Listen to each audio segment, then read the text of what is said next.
আমাদের আকাবিরদের মধ্যে বড় একজন আকাবির ছিলেন, পুরা পৃথিবী বিখ্যাত একজন বুজুর্গ ছিলেন, দুনিয়া বিখ্যাত একজন আল্লাহওয়ালা ছিলেন, যিনি ইমাম আবু হানিফা রহমতুল্লাহ আলাইহির ছাত্র ছিলেন আর ইমাম বুখারী রহমতুল্লাহ আলাইহির উস্তাদ ছিলেন। ছাত্র কার? ইমাম আবু হানিফা রহমতুল্লাহ আলাইহির। আর উস্তাদ কার? ইমাম বুখারী রহমতুল্লাহ আলাইহি।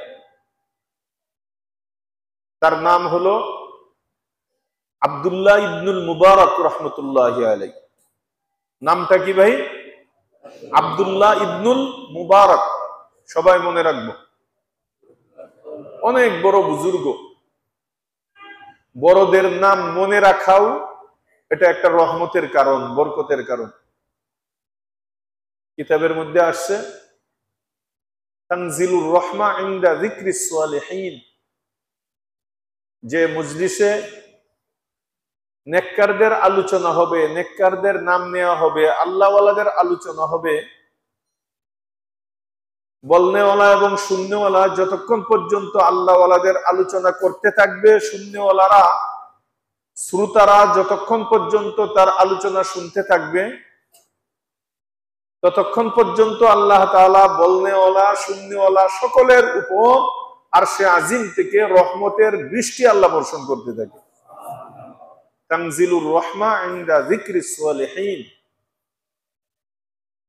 এই জন্য নেককার আল্লাহওয়ালাদের আলোচনা আসলে তাদের নামগুলো আজমতের সাথে, মহব্বতের সাথে, ভিতরে শ্রদ্ধার সাথে তাদের নামগুলো শোনা এবং মনে রাখা।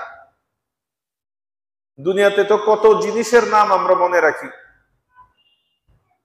কত ক্রিকেটারের নাম মনে আছে, কত ফুটবলারের নাম মনে আছে, কত নায়ক নায়িকার নাম আমাদের মুখস্থ আছে, এমনকি এর আগেও কারা ছিল ওইগুলো মুখস্থ আছে। কার কি কৃতিত্ব ওইগুলো আমাদের যুবক শ্রেণী সবাই জানে। কে কয়টা সেঞ্চুরি করছে, কয়টা ছক্কা মারছে, ফোর মারছে, আগে নায়ক কে ছিল, নায়িকা কে ছিল, সব মুখস্থ আছে।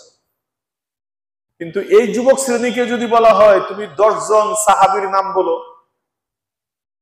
যে 10 জন সাহাবীকে আল্লাহ তাআলা জান্নাতের সুসংবাদ দুনিয়াতেই দিবেন, ওই 10 জন সাহাবীর নাম বলো তো, 1000-এর মধ্যে 2 জন পাওয়া যাবে না। নাকি কথা অসত্য বললাম? 10 জন আল্লাহ ওলির নাম বলো তো, বড় বড় বুজুর্গের নাম বলো, পাওয়া যাবে না। আমাদেরকে যদি জিজ্ঞাসা করে 10 জন বড় বড় মুহাদ্দিসের নাম বলো তো, পাওয়া যাবে না। যদি বলা হয় 10 জন বড় বড় মাশায়েখে কেরামের নাম বলো তো, পাওয়া যাবে না। এটা আমাদের চর্চার অভাবের কারণে। অথচ আমরা দাবি করি 90-95% আমরা মুসলমানের দেশ। মুসলমানিত্ব কোথায়? দেশটা তো মুসলমানের, কিন্তু মুসলমান কোথায়? আমি আব্দুল্লাহ, আপনি আব্দুর রহমান, অমুক আব্দুল খালেক, অমুক আব্দুল জব্বার, এই তো। সত্যিকারে যদি আমার ভিতরে মুসলমানিত্ব থাকতো, তাহলে নবী করিম সাল্লাল্লাহু আলাইহি ওয়াসাল্লামের বংশের নাম, নবীজির আব্বা অমুক, তার দাদা অমুক, তার পরদাদা, চরদাদা, এরপরের দাদা, এরপরের দাদা, এগুলো আমাদের মুখে মুখে থাকতো। আমাদের বড় বড় আকাবিরদের চর্চা ঘরে ঘরে থাকতো। আগে আমাদের ঘরগুলো জান্নাতের শান্তিতে আল্লাহ তাআলা ভরপুর করে রেখেছিলেন। এই জন্য মার মুখেও বাচ্চাদের সামনে আল্লাহওয়ালাদের আলোচনা, বাবাও ঘুম পাড়ানির আগে আগে বাচ্চাদের সামনে সাহাবীদের আলোচনা, নানা নানি দাদা দাদি তাদের নাতিদেরকে নিয়ে বুজুর্গদের আলোচনা করত। যে কারণে অটোমেটিকলি মুসলমানের সন্তানরা কুল থেকেই তারা আল্লাহ ওলি হয়ে বড় হইত এবং ইসলামের বেসিক নলেজ গুলো তাদের মুখে মুখে তারা মুখস্থ করে ফেলত। এখন আমাদের ঘুম থেকে উঠে খাম খাম খাম গো গো গো, আমরা মুসলমান দেশে খাম খাম খাম গো গো গো, এইগুলো। এই কেটটাকে তারাও, ডগটাকে ডাক দাও, ওরে বাবারে বাবা। আর এটাকে স্মার্টনেস মনে করতেছি। আমার ছেলে ক্যাট বুঝে, ডগ বুঝে, কুত্তা বিলাই সব জানে। অথচ নবীর ছেলে কয়জন? এখনই যদি জিজ্ঞেস করি নবীজির কয়জন ছেলে, তাদের নাম বলো। নবীজির কয়জন মেয়ে? এরা কি দূরের মানুষ? নবীর ঘরের মানুষ। কয়জন বলতে পারবেন নবীজির কয়জন মেয়ে, তাদের নাম কি কি, কোন মেয়ের কয়টা বাচ্চা হয়েছে? নবী করিম সাল্লাল্লাহু আলাইহি সাল্লামের বিবি কয়জন ছিলেন, তাদের নাম কি? হাজারের মধ্যে 1-2 জনও পাওয়া মুশকিল হয়ে যাবে।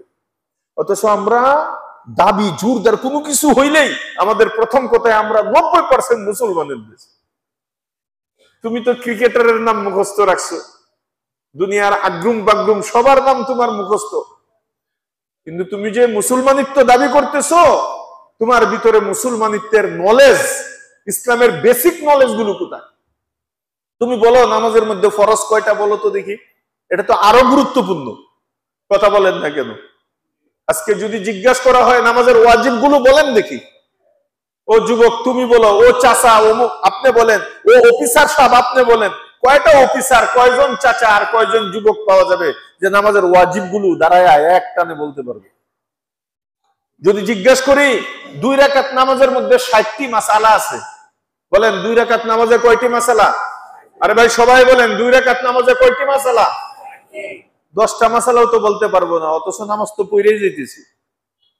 কোন কি হুজুর 60টা মাসালা? টের পাইলাম না তো, আমি তো কামিং আর গোয়িং, মসজিদে আসি আর যাই, মাসলাই তো আমার কেউ কিছু হইতেছে না। অথচ প্রত্যেক 2 রাকাত নামাজে ফরজ পড়েন বা ওয়াজিব পড়েন বা সুন্নত পড়েন বা নফল পড়েন, যে কোনো 2 রাকাত, প্রত্যেক 2 রাকাত নামাজের মধ্যে বলেন কয়টি করে মাসালা? 60টি করে মাসালা। অথচ এখন যদি দাঁড় করিয়ে দেওয়া হয়, ভাই 2 রাকাত নামাজে 60টা মাসালা, বলেন তো চাচা, বলেন তো মাতবর সাহেব, বলেন অমুক সাহেব, বলেন তমুক সাহেব, যুবক তুমি বলো, হাজারের মধ্যে 2টা মানুষ পাওয়া মুশকিল হয়ে যাবে। অথচ আমাদের স্লোগান কি? 90% মুসলমানের দেশ। যদি জিজ্ঞাসা করা হয় গোসলের ফরজ গুলো কয়টি কি কি, অনেকেই পাওয়া যাবে না, কিছু পাওয়া যাবে মাশাআল্লাহ। ওযুর ফরজ গুলো বলো, ওযুর ফরজ কষ্ট করে বলতে পারলেও ওযুর সুন্নত গুলো বলো তো। হায় হায় হায়, ওযুর সুন্নত কয়টা এবং কি কি বলো?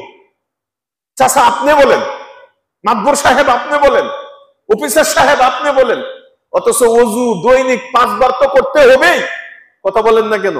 অথচ আমি জানি না নবী কিভাবে ওযু করতেন, কারণ নবী যেভাবে ওযু করতেন এটা জানার নামই তো ওযুর সুন্নত, কথা বলেন না কেন? কষ্ট করে হয়তো ওযুর ফরজ জানি, কিন্তু ওযুর সুন্নত কয়জন জানি? ওযু ভঙ্গের কারণ কতগুলো, কি কি, নাওয়াখিজে ওযু কয়টি এবং কি কি বলেন দেখি, কয়জন পাওয়া যাবে? অথচ এগুলো বেসিক, এগুলো ছাড়া একটা মুসলমানিত্ব দাবি করাই ভুল। তুমি তো চলতেই পারবে না একা একা এগুলো জানা ছাড়া। অথচ এটি বেসিক মোটা মোটা জিনিস, এটি হলো একদম আমাদের ফার্স্ট নলেজ, প্রত্যেকের জন্য প্রয়োজন। এগুলো না আমরা জানি না আমাদের বাচ্চারা জানে। কি করা হইতো আগে? আগে মা বাবারা ঘরের মধ্যে তালিমের পরিবেশ ছিল। কিসের পরিবেশ? তালিমের পরিবেশ। এই তালিমের মধ্যে মুখে মুখে বাচ্চারা এখনো লেখাপড়া শুরু করে নাই, কিন্তু মা বাবার কাছে দেখতে দেখতে, মা বাবার কাছ থেকে শুনতে শুনতে তাদের বেসিক ইসলামের মৌলিক জিনিসগুলো তাদের মুখস্থ হয়ে যেত এবং আমলের মধ্যে প্র্যাকটিসিং মুসলমান তারা হয়ে যেত। আমরা সেখান থেকে আজকে বহু দূরে। প্রত্যেকের ঘরে প্রায় আছে একটা টিভি বা রিমোট কন্ট্রোল নিয়ে কার্টুন চলতেছে, নাটক চলতেছে, সিনেমা চলতেছে।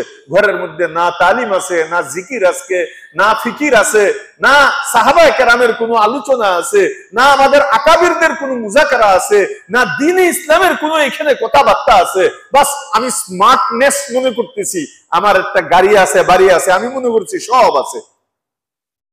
অথচ আমাদের দেশের প্রখ্যাত একজন বুজুর্গ শামসুল হক ফরিদপুরি রহমতুল্লাহি আলাইহি তিনি বলতেন, তুমি দুনিয়ার সব কিছু পেয়েছো, তুমি ক্ষমতা পেয়েছো, তুমি গড় পেয়েছো, তুমি বাড়ি পেয়েছো, অট্টালিকার মালিক হয়েছো, প্লট পেয়েছো, তুমি বিশাল বড় বড় মিল, ফ্যাক্টরি, কলকারখানা, ব্যাংক ব্যালেন্স, ইন্ডাস্ট্রিজের মালিক হয়েছো। দুনিয়া তোমার, তুমি মনে করতেছো হাজার হাজার কোটি টাকার তুমি মালিক হয়েছো। তুমি সুইস ব্যাংকের মধ্যে টাকা জমিয়েছো, বেগম পাড়ায় বাড়ি বানিয়েছো, সবকিছু করেছো, সব পেয়েছো তুমি তোমার খাহেশ অনুযায়ী। কিন্তু স্মরণ রেখো, দুনিয়ার সবকিছু পেয়েছো, কিন্তু যদি তুমি আল্লাহকে পাও নাই তাহলে তুমি কিছুই পাও নাই। তোমার মতো ফকির, তোমার মতো মিসকিন, তোমার মতো হতদরিদ্র আখিরাতে আর কেউ দ্বিতীয় জন হবে না। তুমি একদম শূন্য হাতে, খালি হাতে তোমার কবরে যেতে হবে। আর মনে রেখো, এই আস্থা তোমার দুনিয়া কিছুই তোমার সাথে যাবে না। এই জন্য আমাদের আকাবিরদের চিন্তা ছিল বাচ্চাদেরকেই তারা সম্পদ বানিয়ে যেত। আমরা চিন্তা করি বাচ্চার জন্য সম্পদ রেখে যাওয়া। আমি আমার সন্তানের জন্য সম্পদ রেখে যাওয়ার জন্য যা করার তা করতেছি। হালাল নাই, হারাম নাই, সুদ নাই, ঘুষ নাই, জায়েজ নাই, না জায়েজ নাই, সত্য নাই, মিথ্যা নাই, টাকা টাকা কামাও। কেন? বাচ্চার জন্য রেখে যাচ্ছি, বাচ্চার জন্য সম্পদ রেখে যাচ্ছি। আর আমাদের বড়রা কি করতেন? বাচ্চার জন্য সম্পদ রেখে যাইতেন না, বাচ্চাটাকেই সম্পদ বানিয়ে যাইতেন। আমি কথাটা বুঝাইতে পারি নাই আপনাদেরকে। একটা হলো বাচ্চার জন্য সম্পদ রেখে যাওয়া, আরেকটা হলো বাচ্চাকেই সম্পদ বানাইয়া রেখে যাওয়া। দুটি আসমান জমিন বেশ কম। আপনি যদি ছেলেটা মানুষ না হইয়া অমানুষ হয় আর তার জন্য সম্পদ রেখে যান, জেনে রাখুন এই সম্পদ থাকবে না। ছেলে আস্তে আস্তে বেঁচে বেঁচে নিশা করতে করতে, ইয়াবা, বাবা, গাঁজা, মদ, মেয়েলি সম্পর্ক, এইগুলো করতে করতে আপনার ঘর বাড়ি, বিল্ডিং, ইন্ডাস্ট্রি সব যাবে। কারণ আপনি সম্পদ রেখে গিয়েছিলেন, আর যাকে সম্পদ বানানোর কথা ছিল তাকে অমানুষ বানায় আপনি গেছেন। এই সম্পদ থাকবে না।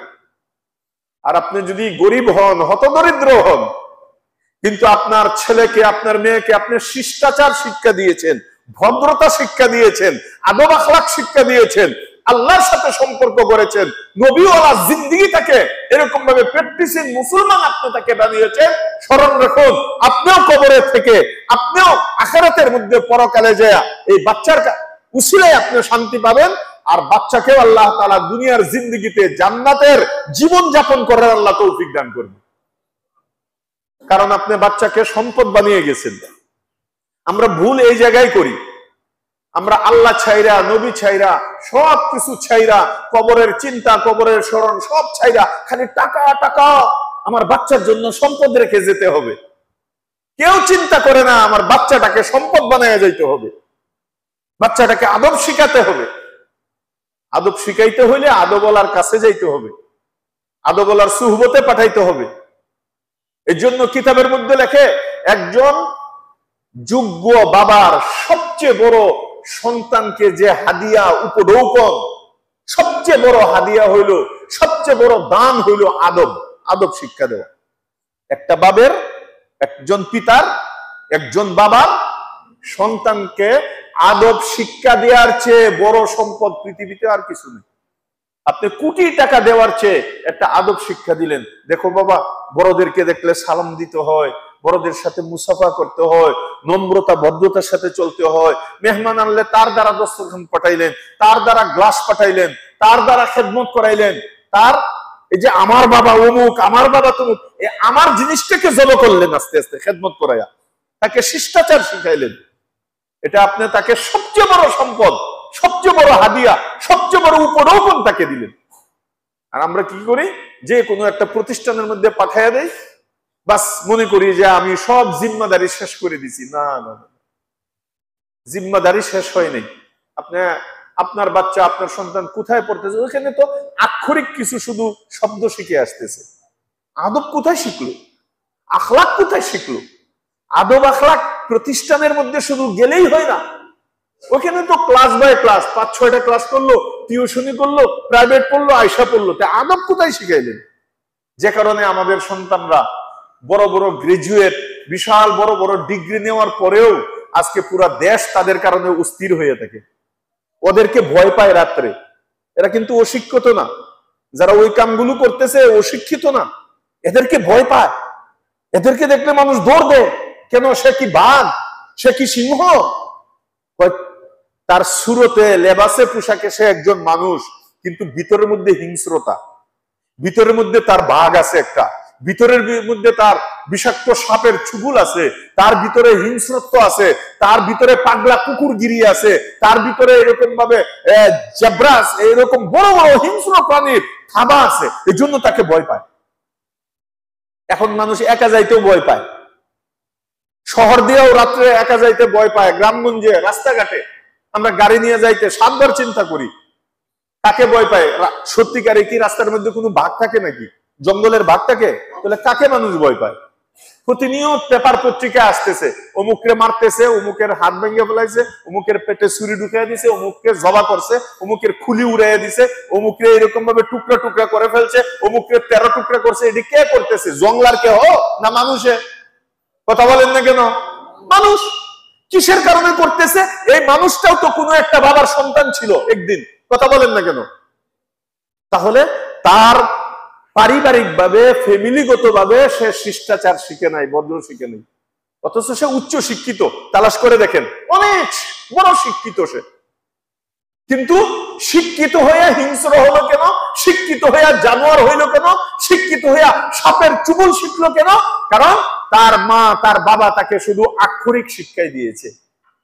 সত্যিকারে বাবার যে ডিউটি ছিল সন্তানকে আদব শিখানো, আপনি বুকে হাত দিয়ে বলেন আপনার সন্তানকে সত্যিকারে আদব কয়টা শিক্ষা দিয়েছেন? কতবার তাকে নিয়ে নীরবে বসেছেন, বাবা এমন করতে নাই, এমন করা, বাবা এই করতে নাই, ওই করা, তুমি অমুকের সাথে যাইও না, অমুক অমুকের সাথে যাইও। এইগুলো আমরা তাদেরকে কতবার রাহবরি করছি, পথ প্রদর্শন কতবার করছি। টাইমই তো নেই। বাবা ঘুম থেকে ঘুমে রেখে অফিসে যায়, আইসা দেখে আবার রাত 11টা 12টার পরে আবার ঘুমায়। বাবা সময় দেওয়ার সময় নেই। এই জন্য ভাই, একজন সন্তানকে বাবার দুনিয়ার মধ্যে সবচেয়ে বড় সম্পদ হলো তাকে আদব শিক্ষা দেওয়া, শিষ্টাচার শিক্ষা দেওয়া।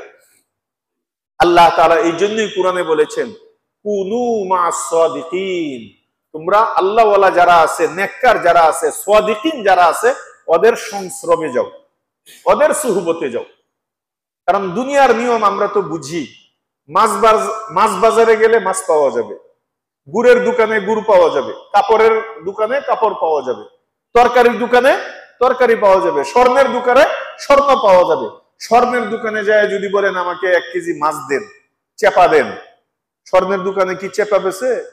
চেপা বত্তার দোকানে, কাঁচামরিচের দোকানে যদি বলেন আমাকে 1 ভরি স্বর্ণ দেন, পাওয়া যাবে? লোহার দোকানের মধ্যে স্বর্ণ, হীরামণি মুক্তা পাওয়া যাবে? আর স্বর্ণের দোকানে কি লোহা বিক্রি করে? তাহলে আমার যে জিনিসটা দরকার, এই জিনিসটা আনতে হলে ওর কাছেই যাইতে হবে, সেই দোকানে যেতে হবে। কথা বলেন না কেন? তাহলে এটা যদি আমরা বেসিক নলেজ, এটা যদি আমরা বুঝি, তাহলে এটা কেন বুঝি না যে মাছ বাজারে গেলে মাছ পাওয়া যাবে, কাপড়ওয়ালার কাছে কাপড় পাওয়া যাবে, স্বর্ণের দোকানে স্বর্ণ। তাহলে আল্লাহকে পাইতে চাই, আল্লাহর সাথে সম্পর্ক করতে চাই, তাহলে এটা কেন বুঝি না যে আল্লাহর কাছে যাইলে আল্লাহ পাওয়া যাবে? যাদের সম্পর্ক আল্লাহর সাথে, যাদের সকাল আল্লাহর সাথে, যারা বিকাল আল্লাহর সাথে, সকাল বিকাল আল্লাহর জিকির করে, ফিকির করে, কান্নাকাটি করে, মাওলার সাথে সম্পর্ক করে, আপনি যদি সত্যিকারে আল্লাহওয়ালা হতে চান, আপনি এর কোনো বিকল্প নাই, তার দোকানে যেতে হবে, তার সুহবতে যেতে হবে। ঘরে বসে থেকে দুনিয়ার কেউ কোনো কিছু অর্জন করতে পারে না, কিয়ামত পর্যন্ত পারবে না। আপনি একটা সাধারণ প্যান্ট বানানো যদি শিখতে চান, পায়জামা বানানো শিখতে চান, একটা টুপি শিলি শিখতে চান, লুঙ্গি শিলি শিখতে চান, একটা টেইলারের কাছে যেতে হবে আপনার। কথা বলেন না কেন? তার কাছ থেকে শিখতে হবে, তার সুহবতে থাকতে হবে। আপনি একটা মেশিনারিজ, ইঞ্জিনিয়ারিং প্রাথমিক নলেজটাও যদি শিখতে চান, একটা মিস্ত্রির কাছে যেতে হবে। আপনি সাইকেল চালানো শিখতে হলে চকির উপরে বৈশা, দোকানে বৈশা শিখতে পারবে না, রাস্তায় বের হইতে হবে, মাঠে নিয়ে সাইকেল নামাইতে হবে। কথা বলেন না কেন? তাহলে সব জিনিসের জন্য ঘর ছাড়তে হয়। বলেন, সব জিনিসের জন্য কি ছাড়তে হয়? ঘর ছাড়তে হয়। এমনকি অনেকে দেখেছি, আপনার সন্তান কি করে, হুজুর দোকানদারি শিকার জন্য অমুক দোকানে দিয়া রাখছি, 6 মাস ধরে শিখতেছে, পরে একটা ছোট্ট মোট্ট দোকান দিবে না, আছে না নাই এরকম? তাহলে শিকার জন্য কই হুজুর পেটে বাতে, এখন আর আমার টাকা লাগবে না, তুই আগে শিখ। বলে না? বলে না? আপনার ছেলে কি করে? ওই ওয়ার্কশপের মধ্যে দিয়ে রাখছি, ওই জ্বালা জুলাই দেওয়ার জন্য, ওইখানে শিখতে থাক হুজুর, 1 বছর হয়েছে, অনেকটাই শিখে ফেলাইছে, পরে টাকা কামাইবো। কথা বলেন আছে না নাই?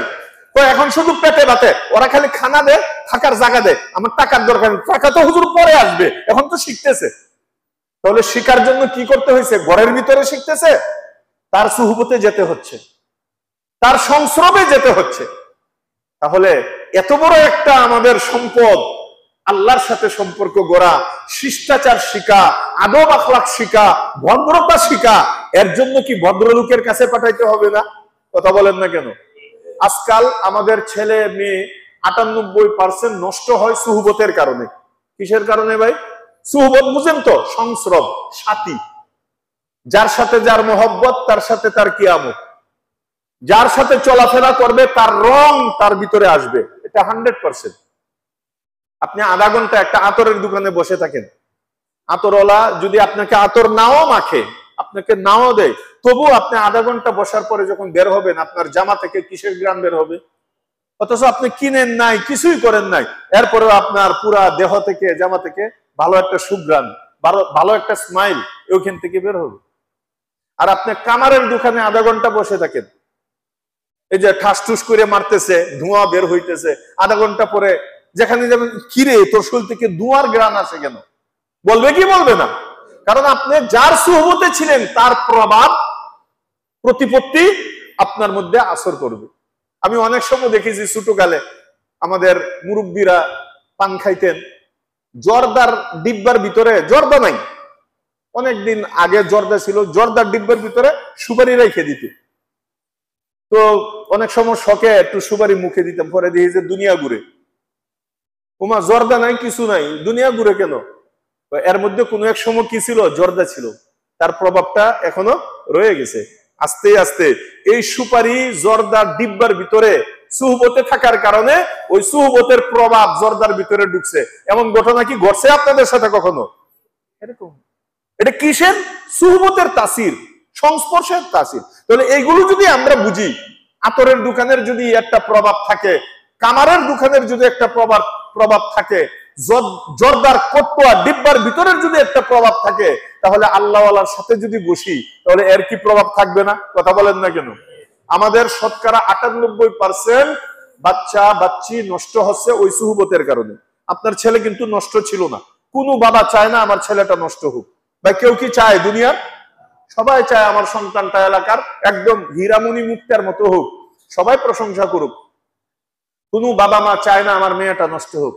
কিন্তু আপনি তো খবরই নেন না, আপনি তো অফিসে চলে গেছেন, আপনি জানেন আপনার ছেলে স্কুলের আগে পরে অথবা স্কুল ফাঁকি দিয়া কার সাথে ঘুরে, কোথায় ঘুরে, সে কেমন।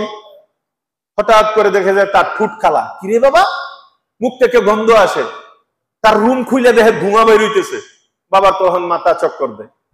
এখন বাবা শাসন করে, শাসন যত করে ছেলে আরো উগ্র হয়। পরে এক সময় এমন হয়, বাবার কাছে কয় টাকা দে, আর নইলে দিমু ঢুকাইয়া। আছে না নাই? কথা বলেন না কেন? এটা কিসের কারণে? ওই যে আপনি নেগরানি করেন নাই, আপনি লক্ষ্য করেন নাই আপনার ছেলেটা, আপনার মেয়েটা কার সাথে, কার সুহবতে, কার সংস্রবে সময় কাটিয়েছে। এই কারণে এখন আপনার সারা জিন্দেগি মাসুল দিতে হবে। কারণ একটা বদ অভ্যাস যখন একজনের ভিতরে এসে যায়, এটাকে দূর করা বহু মুশকিল হয়ে যায়। আমার হাতটা এখান থেকে এই পর্যন্ত এখন ভালো, আল্লাহ না করো কারো হাত যদি এখানে ভেঙে যায়, পরে জোড়া লাগানোর পরে যে হাতটা, এটা কি আগের হাতের মতো হবে? কথা বলেন না কেন? একবার ড্রাগ এডিক্টেড হয়ে গেলে গা, নিশাখুর হয়ে গেলে গা, পরে আপনি মাদকাসক্তি নিরাময় কেন্দ্র, অমুক কেন্দ্র, তমুক কেন্দ্র যতই জ্বালা দেন না কেন, তার একটা জ্বালা দেওয়ার দাগ থেকেই যাবে। হাজারো সন্তানকে দেখেছি এই সুহবতের কারণে নষ্ট হওয়ার পরে, এরপরে জেলে দেয় 2 বছর। আপনাদের আশপাশে আছে একজন, উনি আমার কাছে আয়া খালি কান্নাকাটি করে, ছেলে একটা, 2 জন মেয়ে, একটা ছেলে। উনি শুনতেছে আমি যে এখন বলতেছি, খালি কান্নাকাটি করে। তো হুজুর অভাব নাই, একটা বাড়ি আছে এইখানে কাছেই বাড়ি আছে, হ্যাঁ, কাঁদতেছে। কি হয়েছে? তো এই যে যা হওয়ারও হয়েছে, একটাই ছেলে, মনে করছিলাম ছেলে আমার এই হবে সেই হবে, এখন সব চলে গেছে। এখন তার এমন ভাবে সে হয়েছে, এখন তাকে ওই কেরানীগঞ্জে একটা মাদকাসক্তি নিরাময় কেন্দ্র, ওইখানে রাখছে। আমি জানতাম যে রাখলেও বলে টাকা দিতে হয়, হুজুর লাখ লাখ টাকা দিয়ে রাখতে হয়, প্রতি মাসে অনেক টাকা তাদেরকে দিতে হয়। আমি মনে করছি একটা জেলখানার মতো ফালায় থুইলে, কয় না এখানে টাকা দিতে হয় প্রতি মাসে 50-60 হাজার টাকা এরকম। কম কি তাহলে প্রতি মাসে এত টাকা, 2-2.5 বছর পর্যন্ত রাখলাম। আসার পরে আগে খাইতো সুডু বোতল, এখন খাই মুড়া বোতল। আমি যাইলে আমার রাগ করতো, কই ভালো হইব হুজুর, আরো খারাপ হয়েছে। আমি যখন মাঝে মাঝে যাইতাম জিনিসপত্র নিয়ে খাইতে, খারাপ বাইরে এলই, হুজুর কি লেগে দিলাম তাহলে, আগের ডাই বেলা টাকাও গেল আর মদও ছাড়ে নাই। এই জন্য শুনেন, আমাদের ফার্সি ভাষায় একটা শেখ সাদি রহমতুল্লাহ আলাইহি একটা কবিতা বলছেন, কবিতার অর্থটা বলি। সেটা হলো যে খালের মধ্যে বন্যা আসার আগে আগে তুমি বাদ দিয়ে দাও, যদি তুমি তোমার পানি আটকানো উদ্দেশ্য থাকে আগেই বাদ দাও। যখন নাকি প্রবল বেগে ঢল আসবে তখন মাটি দিয়ে এটাকে আর আটকাইতে পারবা না। কথা কি বুঝতে পারছেন নাকি? পানি আসার আগে আগে। এই জন্য আমার ছেলে, আপনার ছেলে, আমার মেয়ে, আপনার মেয়ে ওই খারাপ সঙ্গীদের সাথে, খারাপ সঙ্গের পানি আসার আগেই তার অন্তরের ভিতরে ওই খারাপ পানির ঢেউ আসা আর ঢল আসার আগে যদি আপনি আল্লাহওয়ালাদের দ্বারা বাদ না দিতে পারেন, আলেম ওলামাদের সুহবতে নিয়ে বাদ না দিতে পারেন, সারাটা জিন্দগি শুধু কাঁদবেন, চোখের পানি ফেলাইবেন, আর এর কোনো সুরাহা পাইবেন না। ওই লাইন থেকে ফিরত আসা বহু মুশকিল, খালি মুশকিল না, বহু মুশকিল। আপনার সম্পদও যাইবে, টাকা পয়সাও যাবে, মান ইজ্জত যাইবে, সব যাবে। গত 4 দিনের ঘটনা, লজ্জাজনক ঘটনা। হায় হায় হায়, একই বিল্ডিং এর মধ্যে বিবি বলতেছে, বিবি স্বামীর কথা বলতেছে যে হুজুর এখন আমি ওই সুইসাইড করতে আমি কয়েকবারই নিয়ত করছি, পারলাম না। কেন? আমার স্বামী বোতল দেখাইছে কয়েকটা, এই প্রত্যেক দিন এই বোতলে করে, আর তার 4-5 জন সঙ্গী আছে, ওদেরকে নিয়ে কয়েকজন নারী নিয়ে আসে আমার চোখের সামনে আমার বাসায়, রুমের মধ্যে যায়। আমি বললে আমাকে মায়েরা আর বলে যে তোর যদি পছন্দ না হয় তুই চলে যা। আমাকে এই কথা বলতেছে যে আমি কি করবো, আরে কান্না। আমি বলছি এখন আর করার কিছুই নেই, কি করবো? এটা তাবিজ, এখন এটা তাবিজ দেখা হবে, তাবিজ নিতে আসে, কবজ নিতে আসে, এটা কি তাবিজ দিবেন, কি কবজ দিবেন? আচ্ছা, এই ছেলেটাও তো কোনো বাবার সন্তান, কথা বলেন না কেন? এই ছেলেটাও কি কোনো বাবার সন্তান? সেও গেল, তার বিবিও গেল, এখন সে সিদ্ধান্ত নিছে ডিভোর্স করবে। এখন আর কি করবো, আমি খালি মাইর খাবো, আর ভবিষ্যৎ তো আমার অন্ধকার। সে যে ভালো হবে এটা কোনো সিস্টেম নেই, কোনো ওয়ে নেই। প্রতিদিন মারে, প্রতিদিন মারে, প্রতিদিন মারে। কারণ মদ খাইলে তো আল্লাহ তাআলা এমনি তো হারাম করেন নাই মদ। মদ খাওয়ার পরে আর কোনো হুঁশ থাকে না, বউরে মা ডাকে, মারে বউ ডাকে, কত কিছু বলে, যাকে যা ইচ্ছা তা বলে, তা করে। এই জন্য ভাই খুব হুঁশিয়ার। দুনিয়ার সবচেয়ে বড় সম্পদ হইল আপনার সন্তান, আপনার বিল্ডিং আপনার সম্পদ না। আজকে আছে কালকে নাই, আল্লাহ না করুক। এই যে দেখেন মায়ানমারের মধ্যে, থাইল্যান্ডের মধ্যে একটা ভূমিকম্প হয়েছে, কয়েক সেকেন্ডের, বিল্ডিং সব আলু ভর্তা। 31 তলার বিল্ডিং শেষ, 20 তলার বিল্ডিং শেষ, 8 তলার বিল্ডিং শেষ। মাত্র 8 ডিগ্রি সেলসিয়াসের ভূমিকম্প হয়েছে। আমাদের দেশে 8 ডিগ্রি হয়েছিল, আল্লাহ পাক রব্বুল আলামিন রক্ষা করছে। কথা বলেন না কেন? আর আমরা যে গণবসতির মধ্যে বাস করি, আল্লাহ যদি ভালো করে নারাজ হয়ে যায়, ওরা তো বাচ্চে, আমাদের আলু ভর্তাও পাবে না। ঢাকা যে গিঞ্জান একটা শহর, 2.5 কোটির মতো মানুষ বসবাস করে, একজনের মাথার উপরে আরেকজন থাকে। আল্লাহ না করুক, আল্লাহ যদি সত্যিকারে বেজার হয়ে যায় আপনার আমার গুনাহের কারণে, আপনার আমার এই সমস্ত আল্লাহর নাফরমানির কারণে, তাহলে কিন্তু ঘর থেকে বের হওয়ার আর কোনো রাস্তা পাওয়া যাবে না। এগুলো কেন হচ্ছে? আমার কারণে, আপনার কারণে, আপনার আমার বাচ্চা কাচ্চার কারণে, আর পরিবেশটাকে সুন্দর না করার কারণে। এই জন্য এখনো সময় আছে।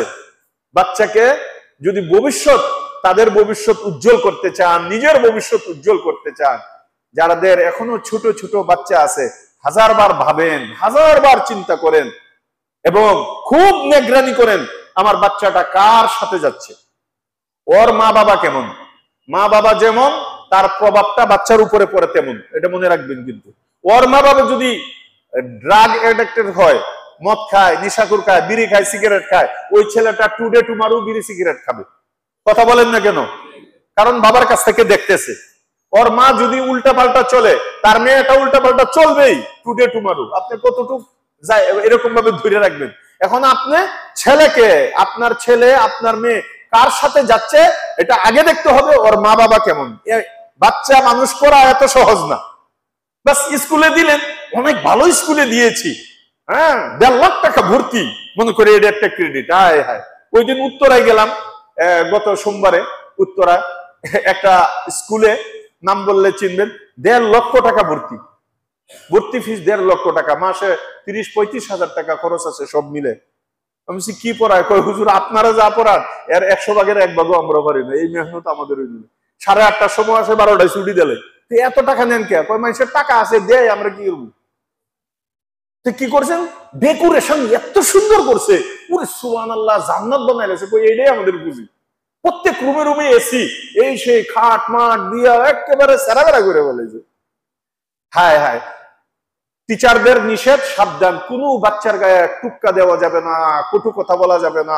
মানে টিচার চলে যাক, বাচ্চা চলে যাওয়া যাবে না। কারণ একটা টিচারের বেতন হলো 10,000-15,000 টাকা, আর একটা বাচ্চার কাছ থেকে পাইতেছে লাখ লাখ টাকা। তার দরকার কি টিচারের না ছাত্রের? কথা বলেন না কেন? এই জন্য ওইখানে টিচারের কোনো দাম নাই, টিচারের উপরে শাসন। যদি কোনো বাচ্চা বেজার হইয়া যান, মহাসাহাব, মানে স্যার হইলো বাচ্চারা, আর টিচার হইলো তার গুলাম, খাদেম, হ্যাঁ গুলামের মতো। আমাকে দুঃখ প্রকাশ করলো, এবং যে দুঃখ প্রকাশ করলো উনি মিশর থেকে ডিগ্রি নিয়ে আসছে। হুজুর কই খেদমত করতেছি, খালি টাকাই পাইতেছি, মান ইজ্জত সম্মান বাচ্চার সামনে আমাদের সব শেষ। ওরা হইলো আমাদের টিচার, আমরা হইলাম তাদের স্টুডেন্ট। ওদের কথা শুনতে হলাম তো। এমনি আদব আসে না ভাই, এমনি আদব আসে না। 100 বার আপনার চিন্তা করতে হবে বাচ্চাকে কোন প্রতিষ্ঠানে দিচ্ছেন, এই প্রতিষ্ঠানের আদব আখলাক কেমন। শুধু খালি ডেকোরেশন আর এসি দেখা আর 1.5 লাখ টাকা ভর্তি, এগুলো দেখে শুধু আপনি পাঠাইয়া দিয়েন না। এই জন্য আল্লাহর কাছে বেশি বেশি দোয়া করার দরকার। আমি আরো একদিন বলেছিলাম, ইব্রাহিম আলাইহিস সালামের বাচ্চা হয় না হয় না হয় না। এক রিওয়ায়াতে আসছে উনি 80 বছরের বৃদ্ধ, আরেক রিওয়ায়াতে আসছে 120 বছরের বৃদ্ধ হয়ে গেছেন ইব্রাহিম আলাইহিস সালাম, বাচ্চা নেই। কামতে কামতে এরপরে আল্লাহর কাছে দোয়া করতেছে, রব্বি হাবলি মিনাস সালিহিন, রব্বি হাবলি মিনাস সালিহিন। আল্লাহর কাছে সন্তানের দোয়া করছে। আল্লাহ তাআলা এই দোয়ার বরকতে আল্লাহ তাআলা বলছেন ফাবাশশারনাহু বিগুলামিন হালিম, যাও আমি তোমার দোয়া মঞ্জুর কইরা ইসমাঈল আলাইহিস সালামকে দান করে দিছি। এখানে কি অর্থ? ইব্রাহিম আলাইহিস সালাম শুধু সন্তান চান না, শুধু সন্তানের দোয়া করেন নাই। আমরা অনেক সময় খালি হুজুরের কাছে আইসা বলি, হুজুর আমার বাচ্চা হয় না, হুজুর 8 বছর হয়েছে বিয়া, 10 বছর হয়েছে বিয়া, হুজুর একটা তাবিজ দেন, কিনলে গিয়া বাচ্চা যেন হয়। ডাক্তার সাহেব চিকিৎসা করেন কেন? বাচ্চা যেন হয়। বিদেশে যাইতে হবে কেন? বাচ্চা যেন হয়। সবাই খালি বাচ্চা যেন হয়, বাচ্চা যেন হয়। ইব্রাহিম আলাইহিস সালাম বলে যে না, এটা তোমার ভুল, খালি বাচ্চা না, তুমি আল্লাহর কাছে এভাবে দোয়া করো, রব্বি হাবলি মিনাস সালিহিন, আল্লাহ বাচ্চা যদি দাও তাহলে নেক বাচ্চা দিও, নেক সন্তান দান করি। কথা বলেন না কেন? শুধু বাচ্চা চাইবেন না, চাইবেন কি? নেক সন্তান, নেক বাচ্চা। এর জন্য আরেকটা দোয়া আছে, রব্বানা হাবলানা মিন আজওয়াজিনা ওয়া যুররিয়াতিনা কুররাতা আয়ুন ওয়াজআলনা লিল মুত্তাকিনা ইমামা। আল্লাহ তো আমরা কি দোয়া করতে হবে, কার জন্য কি দোয়া করতে হবে, বিবির জন্য কি দোয়া করতে হবে, সন্তানের জন্য কি দোয়া করতে হবে, সব আল্লাহ কোরআনে নাজিল করে আমাদেরকে শিখাইছেন। আমরা ওইখানে যাই না, খালি হুজুরের পিছনে যাই, তাবিজ দেন কবজ দেন। আরে তাবিজ কবজ তো সবচেয়ে বড় কোরআন শরীফ। কথা বলেন না কেন? পৃথিবীর মধ্যে সবচেয়ে বড় তাবিজ আর কবজ, সবচেয়ে বড় পীর সাহেব হলো কোরআন। কোরআন এবং হাদিস, এমন কোন জিনিস নাই যা কোরআনের মধ্যে নাই, সব আছে। এখান থেকে আপনি দোয়া শিখেন, আল্লাহর কাছে দোয়া করেন। এর জন্য এখন থেকে আমরা আল্লাহর কাছে শুধু সন্তানের দোয়া করব না, যাদের সন্তান হয়েছে তারাও দোয়া করব, রব্বি হাবলি মিনাস সালিহিন, আল্লাহ আমার সন্তানটাকে নেককার বানিয়ে দেন। আর যাদের এখনো হয় নাই তারাও এই দোয়া করব, আর মনে মনে নিয়ত করব, রব্বি হাবলি মিনাস সালিহিন, আল্লাহ আগত প্রজন্ম আমাকে যা দান করবেন ওটা যেন নেককার হয়। আপনার কাছে নেককার সন্তান চাচ্ছি। আল্লাহ তাআলা আমাদের সন্তানাদিদেরকে নেককার হওয়ার তৌফিক দান করে, বলেন আমিন। আমাদের চোখের ঠান্ডক হওয়ার তৌফিক দান করে, বলেন আমিন। আমরা মৃত্যুর পরে আল্লাহ তাআলা যেন তাদের দুয়ার মাধ্যমে আল্লাহ আমাদেরকে জাহান্নামের আগুন থেকে নিষ্কৃতি দিয়ে জান্নাত পর্যন্ত পৌঁছাইতে পারে, এমন সুসন্তান, নেককার সন্তান আমাদের কপালে যেন জুটায়। সকলে বলেন আমিন। ওয়া আখিরু দাওয়ানা আলহামদুলিল্লাহি রাব্বিল আলামিন।